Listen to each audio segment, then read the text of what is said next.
Kayo po ay nanonood pa rin ng Panahon TV at dahil nga po araw ng Sabado, no, so mamaya nalaman na nga po natin yung magiging lagay ng panahon ngayong araw. Alamin din po natin kung ano nga ba ang magiging pagtayapan ng panahon sa mga susunod na araw. Narito po ang 3D weather forecast ng Pag-asa.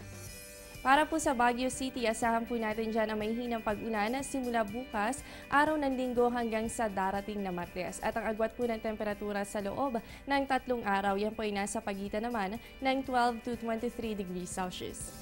Dito po sa atin, sa Metro Manila, paghandaan din po natin yung mga isolated light rain, simula rin po yan bukas, ganun din sa araw ng Lunes at Martes. At asahan din po natin na yung temperature naman po natin ay maglalaro yan sa pagitan ng 20 to 31 degrees Celsius. Sa Metro Cebu, asahan naman po natin ang good weather conditions for the next 3 days. Liban na lamang sa mga isolated cases of rain showers and thunderstorms. Dako naman po tayo sa Metro Davao. Asahan po natin dyan ang good weather condition bukas, ganoon din po sa Lunes. Pero pagsapit po ng Martes, paghandaan po natin ang mataas na posibilidad ng mga pag-ulan, ganoon din po yung mga thunderstorms activity at posible nga po yung magdulot ng biglaang buhos ng ulan. At panghuli na lamang po natin sa Zamboanga City, good weather condition po tayo dyan bukas. Sulitin na po natin yan dahil pagsapit ng Lunes at Martes ay makakaranas po kayo dyan ng maulan na panahon. At sa inyong areas, ang agwat po ng temperatura ay maglalaro yan sa pagitan naman ng 23 to 33 degrees Celsius. Narito naman po magiging lagay pa ng temperatura sa mga piling lungsod sa bansa. Sa Dumaguete, meron kayong 24 to 31 degrees Celsius, ganun din po para sa Catbalogan. At sa Cabanatuan, mababa na po dyan ng 21 to 32 degrees Celsius. Sa Tagbilaran naman, meron kayong 23 to 31 degrees Celsius, ganun din po ang agwat ng temperatura para sa Dipolog at Kidapawan. At sa Surigao, meron po kayo dyan 22 to 31 degrees Celsius. Alamin naman po natin ang magiging lagay pa ng temperatura sa mga tourist destination dito sa bansa.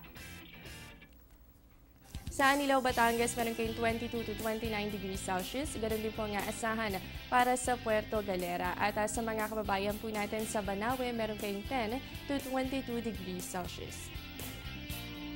Sa Bohol, meron po kayong 23 to 31 degrees Celsius at 22 to 30 naman po para sa Camiguin. Narito naman po ang ating naging lagay ng temperatura kahapon, araw ng Biyernes. Ang minimum po natin, umabot lamang yan sa 20.7 degrees Celsius at nai-record po yan alas 5 ng umaga. Samantala, ang maximum po natin ay pumalo naman sa 28.9 degrees Celsius. Sa ating relative humidity, ito po ay nasa 59%, yun po yung minimum natin. At yung maximum natin, pumalo naman po yan sa 90% at nai-record po yan alas 5 ng umaga.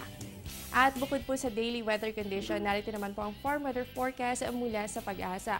Para po sa areas ng Bicol Region, kasama rin po ang Eastern Visayas at Caraga Region. Dahil makakaranas nga po kayo ng maulap na kalangitan at meron po itong kasama mga pag-ulan. Ang upland farm nyo ay nasa 12 to 24 degrees Celsius, samantala ang lowland farms, yan po ay nasa 19 to 30 degrees Celsius. Sa inyong relative humidity, yan po ay nasa pagitan naman ng 71 to 98% at ang deep wetness po magtatagal yan hanggang 4 na oras. Kasama rin po sa mga areas ang Aurora Province at ang Quezon Province. Samantala, sa nalalabing bahagi po ng ating bansa, asahan po natin ang fair weather condition. Ibig sabihin, makakaasa po tayo sa maaliwalas na panahon, pero may posibilidad pa rin po ng pagkakaroon ng mga mahihinang pag-ulan. So, ang upland farms po natin, meron tayong 17 to 28 degrees Celsius. At ang lowland farms, iyan ay nasa pagitan naman ng 20 to 33 degrees Celsius. Sa ating relative humidity, ito po ay nasa pagitan naman ng 61 to 96% at ang deep wetness po natin magtatagal yan ng hanggang 4 na oras. Marami pa po ang dapat abangan sa pagbabalik ng Panahon TV.